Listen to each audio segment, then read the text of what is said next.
Assalamualaikum, nama saya Ira Nadira. Tajuk saya adalah kenaikan harga barang. Okey, dalam ekonomi, kenaikan harga barang bermaksud suatu kenaikan dalam suatu tingkat harga umum barangan dan perkhidmatan dari semasa ke semasa.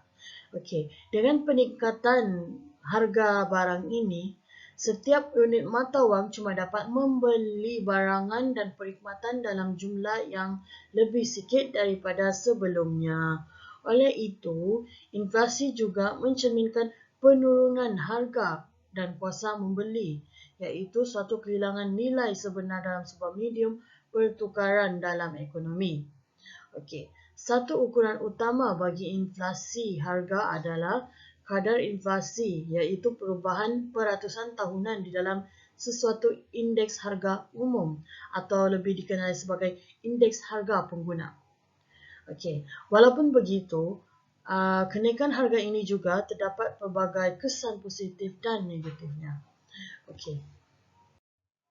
Kenaikan ini menyebabkan berlakunya beberapa masalah dari segi pendapatan penduduk, terutamanya kuasa membeli mereka menurun, taraf hidup terjejas dan menyebabkan pendapatan sebenar masyarakat menurun disebabkan perbelanjaan yang semakin meningkat. Okey, secara umum, harga terhasil daripada suatu pertukaran atau transaksi yang terjadi antara dua pihak, iaitu merujuk kepada apa yang sanggup diberikan oleh satu pihak dan apa yang ditawarkan oleh satu pihak yang lain.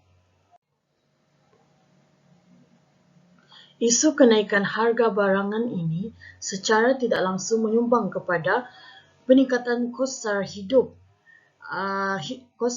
yang lebih tinggi. Kenaikan harga barangan juga turut mengakibatkan kesan negatif secara langsung maupun tidak langsung kepada pengguna, terutamanya kepada anggota masyarakat yang sentiasa memerlukan barangan tersebut. Serta selain itu juga mereka juga terpaksa mengamalkan langkah berjimat untuk memastikan keperluan harian mereka dipenuhi. Hal ini lebih merunsingkan apabila masalah ini dipenuhi oleh golongan yang berpendapatan rendah kerana sesetengah mereka tidak mampu untuk menampung kos perbelanjaan mereka setiap bulan. Okey, di samping itu, kenaikan harga barang juga telah mengganggu tahap kelangsungan penduduk dan masyarakat di negara kita kerana mereka terpaksa beradaptasi dengan situasi ini demi mempertahankan kehidupan hariannya. Sebagai contoh, dahulunya mereka berbelanja secara berlebihan, tetapi masa kini mereka terpaksa berbelanja ala kadar dan terhad kepada perbelanjaan yang penting sahaja. Kenaikan harga barang keperluan sejak akhir-akhir ini memberi kesan yang besar kepada kehidupan rakyat Malaysia secara keseluruhannya. Isu kenaikan harga barang ini secara langsung menyumbang kepada kos sara hidup yang lebih tinggi. Secara teorinya, semakin tinggi kos sara hidup, maka semakin kurang kuasa membeli pengguna tersebut. Bagi individu, inflasi akan mengurangkan pendapatan benar dan keadaan ini akan menjadi serius jika tidak ditangani dengan lebih baik. Kadar kenaikan pendapatan wang individu akan memberi kesan kepada kuasa beli dan juga kualiti hidup mereka. Kesan dan kadar inflasi yang tinggi akan memberi impak negatif kepada pengguna di Malaysia, terutama apabila masalah inflasi ini juga menyumbang kepada kenaikan harga barang. Okey, seperti selain itu juga turut berlaku penyeludupan bahan dan keperluan dalam pasaran, iaitu terdapat sesetengah penjual yang menyimpan barang atau stok makanan keperluan harian untuk disimpan dan menjual barangan tersebut kembali dengan harga yang tinggi apabila kekurangan dalam pasaran. Apakah punca dan langkah yang boleh dicadangkan dalam masalah yang dikaji ini? Monopoli ialah membeli barangan yang disenaraikan sebagai makanan asasi daripada pasaran. Apatah lagi jika dilakukan ketika barangan tersebut amat diperlukan oleh pengguna. Barangan tersebut dihimpun dan disorok dengan tujuan menaikkan harganya berlipat kali ganda dan kemudian dijual sedikit demi sedikit dengan mengeksploitasi keperluan orang ramai. Punca-punca yang berlaku yang tajuk kami kaji adalah jarak persempadanan yang pendek.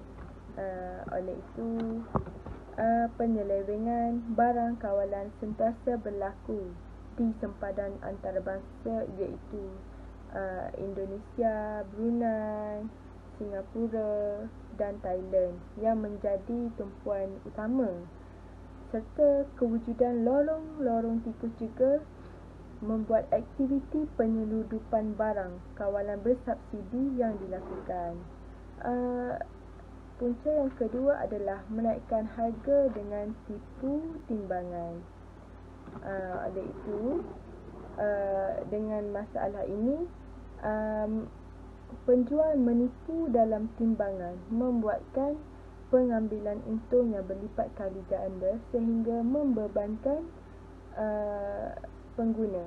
Malah mereka juga akan sengaja menaikkan harga untuk mengatakan menampung kos pengangkutan.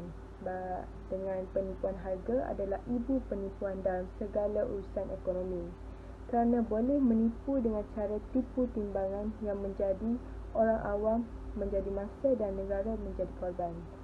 Punca yang ketiga adalah kebergantungan kepada sumber ekspor, iaitu jika bencana alam di negara pengekspor akan berlaku kenaikan harga barangan import dan pengguna terpaksa membayar lebih kerana terlalu bergantung dengan barang ekspor. Contoh bahan makanan seperti sayur, buah-buahan, daging yang terlalu bergantung dari luar. Ini menyebabkan kejatuhan nilai ringgit atau dolar Amerika, menyebabkan harga import meningkat. Punca yang keempat adalah kelemahan penguatkuasaan undang-undang. Ini sering berlaku kerana penyelewengan terhadap barang kawalan masih berlaku kerana jumlah penguatkuasaan yang mensukarkan kerja pemantauan sehingga perbuatan menyorok barang kawalan dengan tujuan menaikkan harga masih berlaku. Oleh itu, punca yang terakhir iaitu rasuah dalam kalangan pekerja, iaitu masih berleluasa kerana isu kenaikan barang hanya mendapatkan sumber pendapatan yang lebih dengan cara yang mudah.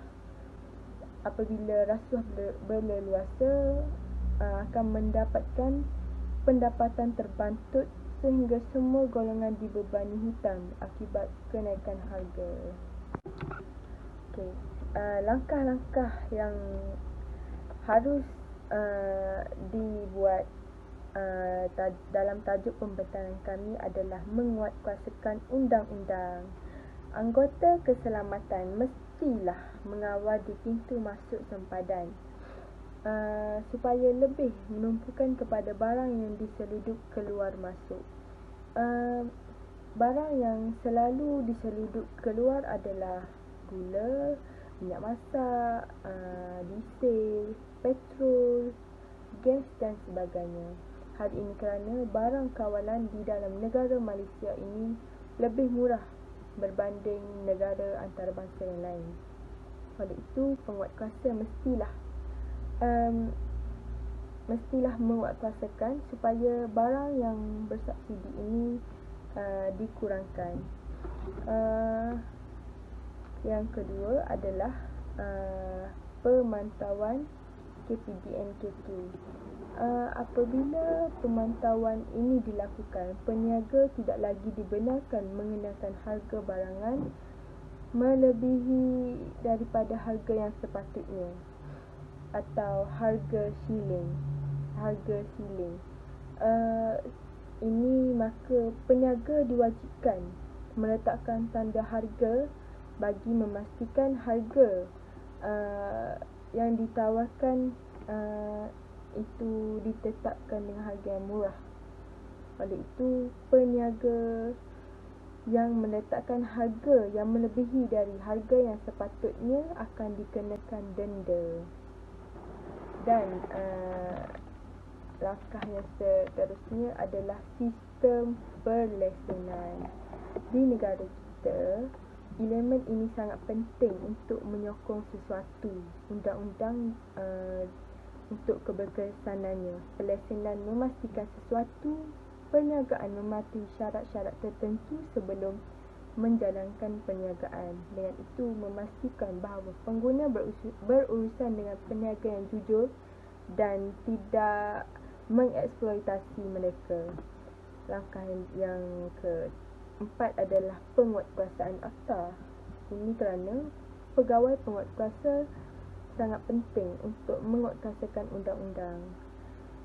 Oleh itu, pegawai diberi kuasa untuk memasuki premis dan memeriksa serta menyita barang-barang di bawah Akta 122.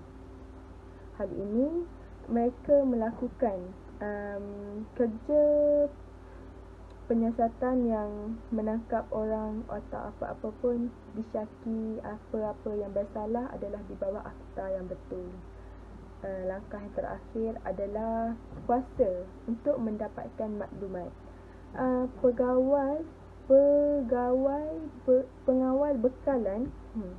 Pengawal bekalan boleh memohon secara bertulis untuk mengarahkan sesiapa sahaja untuk memberikan maklumat kerana maklumat yang berkaitan pembekalan termasuklah kuantiti dalam kawalan, kos yang digunakan oleh peniaga dan harga yang dikenakan dan maklumat yang lain. Hal ini kerana penguatkuasa boleh menyiasat dokumen-dokumen kerana di bawah Akta 122 Seksyen 8. Oleh itu, kuasa untuk mendapatkan maklumat sangat boleh dilakukan oleh pegawai penguatkuasa. Selamat pagi dan salam sejahtera. Saya, Aibiku, anak perempuan Esau. Tajuk pembentangan saya pada hari ini ialah jawapan soalan. Apakah sumber yang digunakan untuk mendapat ilmu bagi mengenal pasti punca kenaikan harga barang dan menghasilkan cadangan penyelesaian tersebut? Bagi mengenal pasti, punca sumber ilmu yang digunakan adalah melalui khabar dan berita. Kini, isu kenaikan harga barang keperluan harian semakin hangat diperkatakan. Masalah ini telah membebankan golongan yang berpendapatan rendah di desa dan menghimpit kehidupan masyarakat di bandar besar. Bagi mengenal pasti, punca sumber ilmu yang digunakan adalah melalui khabar dan berita. Khabar dan berita tidak dapat dikesan oleh pancadera atau alat sains, tetapi ia boleh dibuktikan dengan hujahan secara rasional dan radikal, seperti melalui media massa sama ada media cetak atau media elektronik yang seringkali menyiarkan isu ini. Cadangan penyelesaian yang diambil dalam khabar dan berita ini telah membuktikan langkah yang diambil tersebut adalah logik dan berkesan. Langkah dan cadangan yang diambil daripada isu kenaikan harga barang oleh Pengerusi Persatuan Pengguna Negeri menghantarkan memorandum kepada Kementerian Perdagangan Dalam Negeri, Koperasi dan Kepenggunaan KPDNK melalui cadangan ini dapat menyelesaikan isu yang wajar diambil. Hai, Assalamualaikum warahmatullahi wabarakatuh. Nama saya Afika Leda binti Abdul Razak, memegang kad mejuk bernombor H19A0007. Okey, kemudian kita akan terus dengan topik selanjutnya, iaitu menilai kebolehpercayaan sumber. Di hadapan anda terdapat dua isi, itu 2 poin, iaitu yang pertama melalui kesahan isi kandungan. Bagaimana kita ingin menilai kebolehpercayaan sumber yang kita dapat melalui kesahan isi kandungan berkenaan. Okey, melihat pada konteks dan jenis medium pembacaan. Okey, dalam kajian kami, iaitu dalam berjudul isu kenaikan harga barangan yang dikenakan secara tidak telus ini, kita lihat dari pelbagai konteks. Sebagai contoh daripada pembacaan medium atas talian, pembacaan akhbar, dan juga kedengaran di media-media massa, di kaca televisyen dan radio sebagainya. Okey, kemudian kita kena lihat pada ruangan penelitian ilmu berkenaan kerana pada konteks dan isu kenaikan harga barang ni sebenarnya kita ada banyak cabang, banyak media massa yang menularkan isu-isu berkenaan di media-media massa, sebagai contoh di Facebook, WhatsApp dan sebagainya. Jadi di situ kita kena lihat ketelusan sumber berkenaan dengan cara melihat adakah ruangan ini sahih. Bagaimana kita ingin mengetahui sumber yang kita ambil itu sahih, iaitu melalui berita, melalui dada akhbar sebagai contohnya berita harian, Metro dan sebagainya. Okey, kemudian yang ketiga iaitu ruangan sebaran mesej. Okey, ruangan sebaran mesej ni samalah seperti penelitian ilmu tadi. Di mana berlakunya penyebaran dan penularan isu berkenaan. Kemudian bagaimana kami mengkaji dan mendapatkan sumber ni, mempunyai sebaran berulang di platform yang sahih. Seperti yang saya katakan tadi, kita ambil sumber-sumber yang sahih. Sebagai contohnya di berita harian, Metro, jika di kaca televisyen kita lihat di buletin utama, RTM dan sebagainya. RTM, berita di RTM. Begitu. Okey, kemudian pada poin yang selanjutnya iaitu kesahan terhadap telahan dan juga ramalan. Mengapa kami mempercayai sumber daripada ramalan? Adalah kerana dia ada tiga sebab di sini adalah mengambil kira sejauh mana isu kenaikan harga barangan yang dikenakan secara tidak telus. Kita kena dengar dari pelbagai jenis aspek. Ya, pembacaan dan juga pendengaran melalui radio dan sebagainya memang sahih, tapi kita kena lihat pula dari konteks pembeli, dari konteks masyarakat. Okey, kita kena tengok sejauh mana sebenarnya isu kenaikan harga barang ni berlaku. Daripada situlah kami mengambil sumber dan kami percaya dengan sumber yang kami ambil. Okey, kemudian pada poin kedua, melalui pengalaman pembeli. Ramai yang mengatakan dan juga pengalaman diri kami sendiri. Okey, diri kami sendiri sebagai yang mengkaji isu ini juga mengalami isu kenaikan harga barang. Sebagai contoh, pengalaman di mana berlakunya kenaikan harga minyak. Okey, kenaikan harga minyak dan menyebabkan barang-barang asas seperti gula dan sebagainya yang sepatutnya mempunyai harga kawalan juga naik. Seperti di pasar, sebagai contohnya ikan. Okey, dia ada dua jenis perbezaan di mana ikan yang baru naik daripada laut, orang panggil ikan segar. Okey, dia ada dua kategori ya, di mana bila dia ikan segar yang dilelong, dan dilelong tu maksudnya baru naik daripada laut and then kita terus jual. Itu dia panggil lelong. Okey, ikan-ikan berkenaan dijual secara murah. Apabila telah dinaik ke atas pasar, ke atas meja jualan, harga mendenting naik, melonjak naik serta-merta. Tetapi barang yang dijual itu berdasarkan nelayan yang sama.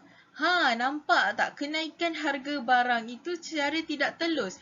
Ada juga peniaga yang menipu pelanggan dengan timbang berat berkenaan. Tipu timbang supaya harga tu menjadi lebih mahal. Seperti itu. Ada juga peniaga yang di mana menyimpan barang-barang kawalan seperti gula, beras, barang-barang yang memang kita perlukan, yang memang sumber yang kita perlukan, disimpan sehingga mendapat permintaan yang tinggi, dan bila permintaan terlalu tinggi, dia akan bermain harga di situlah. Dia seperti konsep ekonomi. Permintaan tinggi, harga juga tinggi.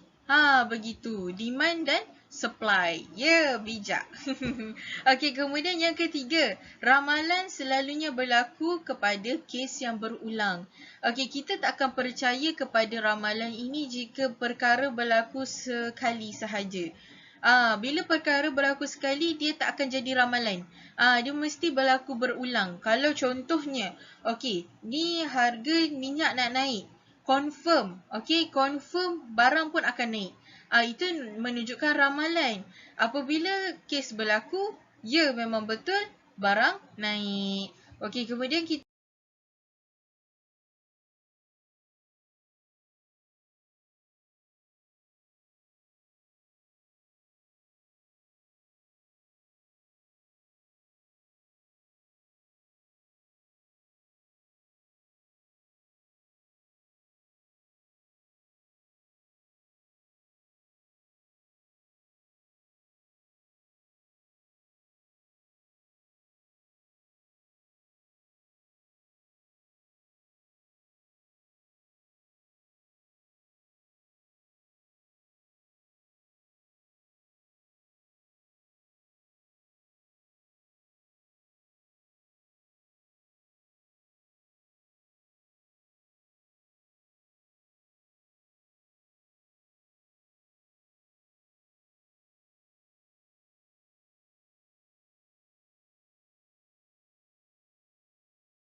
ke topik yang seterusnya, iaitu kaedah pemberolehan ilmu yang digunakan.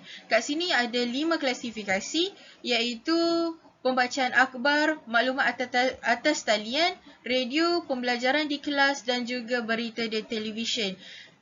5 ini ialah kami ambil, kaedah yang kami ambil untuk mendapatkan ilmu-ilmu, mendapatkan sumber, mendapatkan intipati di dalam kajian kami. Itu saja daripada saya serahkan kepada saudari seterusnya.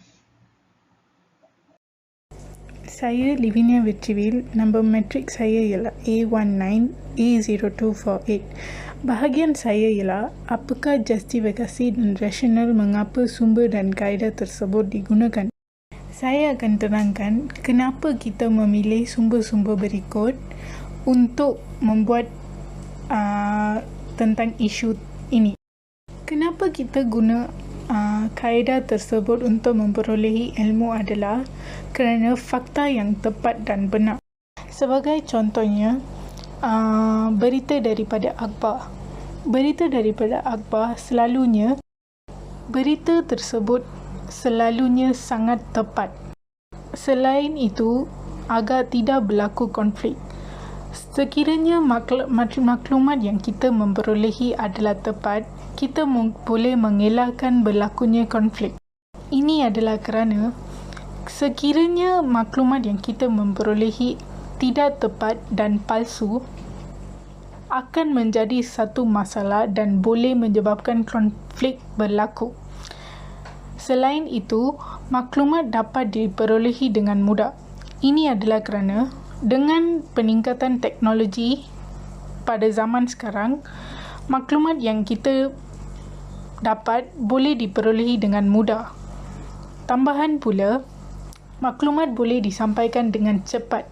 Sebagai contohnya, kalau seseorang mempunyai social media, iaitu media sosial seperti Facebook, Instagram dan lain-lain, mereka dapat memperolehi sesuatu maklumat dengan pantas dan cepat berbanding dengan maklumat yang dikeluarkan di berita, iaitu akan dikeluarkan pada keesokan hari atau mereka akan mengambil masa sikit untuk mengumumkan berita tersebut. Tetapi dengan adanya Facebook atau social media, Assalamualaikum warahmatullahi wabarakatuh. Nama saya Nur Syafiqah binti Azli, bernombor matrik H19A1002.